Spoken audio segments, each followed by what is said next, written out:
미국 ETF 투자할 때 환율은 어떻게 되는지, 해외 상장 ETF랑은 뭐가 다른지, 분배금은 어떻게 되는지 알고 투자하니? 지금부터 내가 정확하고 쉽게 설명해 줄게. 안녕! ETF 투자의 왕이 되는 길, 킹덱스야. 니네 요즘 ETF 투자 관심 되게 많더라. 유튜브 보니까 영상도 정말 많더라고. 근데 다 정리해. 지금부터 내가 굉장히 알아듣기 쉽고 정확하게 설명해 줄게.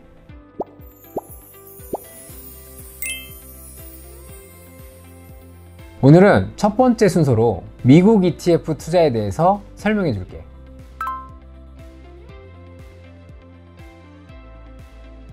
내가 미국 주식시장에 투자해야 되는 두 가지 이유에 대해서 한번 얘기를 해볼게.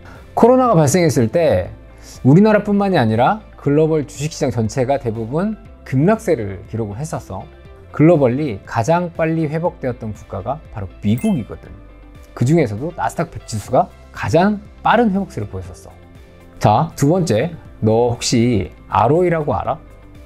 ROE가 뭐예요? 내가 좀 쉽게 설명해 줄게. A라는 기업이 있어. 이 회사는 내 돈 10,000원을 투자하면 1년에 1,000원 정도를 벌 수 있는 회사야. B라는 기업이 있어. 이 회사는 내 돈 10,000원 정도를 투자하면 1년에 2,000원을 벌 수 있는 회사야. 어디 투자할 거야? B요. 그렇지. 당연히 B라는 회사에 투자하겠지. 여기서 A라는 기업이 바로 우리나라야. 우리나라 기업들이 평균적으로 10% 정도의 이익을 거두고 있어. 그리고 여기서 B라는 기업이 바로 미국이야. 미국 기업들이 평균적으로 약 20% 정도의 이익을 내고 있거든. 바로 이 개념이 ROE의 개념인 거야. 어차피 투자하는 거 하락 이후에 회복력도 굉장히 빠르고 기왕이면 이익까지 잘 내는 기업들이 들어가 있는 미국 시장에 투자하는 게 훨씬 낫지.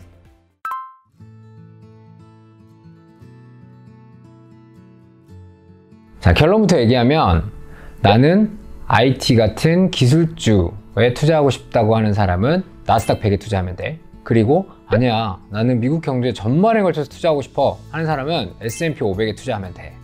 우리나라 같은 경우에는 코스피랑 코스닥을 한국거래소라는 한 개 기관에서 발표를 하잖아. 그러다 보니까 이 두 개 지수의 구성 종목이 완전 달라.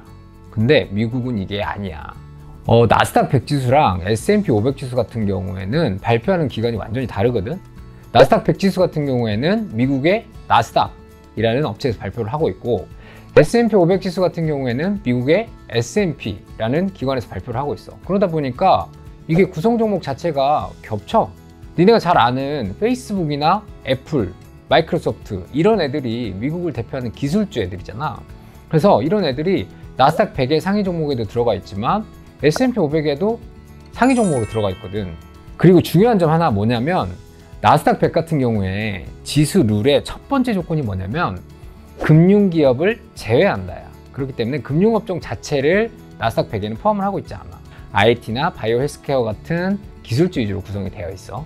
S&P 500 같은 경우에는 이 금융업종 그리고 산업재 같은 전통의 기업들까지 모두 포함이 되어 있어. 종목이 500개잖아.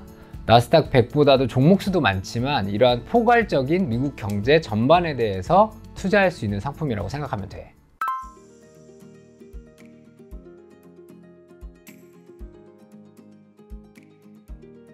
그거는 환율 때문이야. 내가 팁을 하나 줄게. ETF 상품명을 쭉 보면 마지막에 괄호 H라고 표시된 상품들이 있어.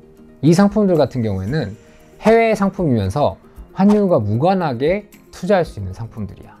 근데 이 H가 없으면 환 변동에 따라 너의 수익이 플러스가 될 수도 있고 마이너스가 될 수도 있어. 뉴스에 나온 $1 환율이 예를 들어서 1,000원에서 1,100원이 됐어. 그럼 10% 올랐지? 그러면 지수 20%에 환율 10%까지 해서 너의 수익은 30%가 될 거야. 자, 근데 반대로 $1 환율이 1,000원에서 900원이 됐어. 자, 10%가 빠졌지? 그런데 지수가 20% 올랐어. 이렇게 되면 결국 너의 최종 수익은 10%가 되는 거야. 이거를 유식한 말로 환차익, 환차손이라는 용어를 쓰거든. 해외 펀드에 투자할 때는 반드시 이 환율 요인을 고려를 해야 돼. 이 부분은 내가 좀 니네가 이해를 편하게 할 수 있도록 표를 한번 준비했어. 표를 보면서 얘기를 한번 해보자. 자, 국내 상장 ETF를 매매할 때 그리고 해외 상장 ETF를 매매할 때 들어가는 각 비용들을 내가 나열해 봤어. 첫 번째, 국내 ETF 주문 수수료, 해외 ETF 주문 수수료. 어떤 게 더 비싸지? 이건 당연히 해외 ETF 주문 수수료가 비싸. 자, 두 번째, ETF 보수. 국내에 상장된 미국 ETF들은 다 보수가 대부분 한 자리로 내려와서 미국하고 비슷하거나 오히려 더 싼 것들도 있어. 내가 좀 자랑을 하자면 우리 킨덱스 나스닥 100 ETF는 0.07%, 7bp야. 근데 개인 투자자들이 제일 많이 매매하는 미국에 상장되어 있는 QQQ ETF 같은 경우에는 0.20%, 20bp. 훨씬 비싸거든. 그렇기 때문에 이거는 내가 같다라고 하고 넘어갈게. 세 번째, 환전 수수료. 자, 국내 상장 ETF에서는 우리가 ETF에서 직접 판매를 하고 해외 상장 ETF를 사기 위해서는 니네가 환전을 하잖아. 근데 똑같은 물건을 사도 많이 사면 더 많이 할인해 주겠지. ETF에서는 환전을 많이 한단 말이야. 그렇기 때문에 이 비용도 해외 상장 ETF가 더 많이 들어.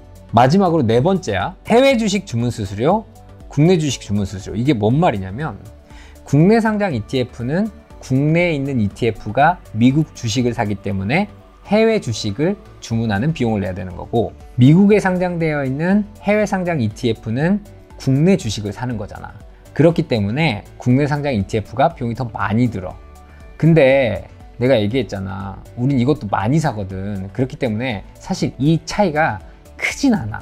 자, 결론적으로 해외 상장 ETF를 매매할 때 큰 비용이 드는 게 두 개, 그리고 국내 상장 ETF를 매매할 때 더 큰 비용을 지불해야 되는 게 한 개잖아. 그래서 이것들을 더해보면 비용 측면에서 국내 상장 ETF를 매매하는 게 훨씬 더 장점이 많다라는 부분을 얘기할 수 있을 것 같아요.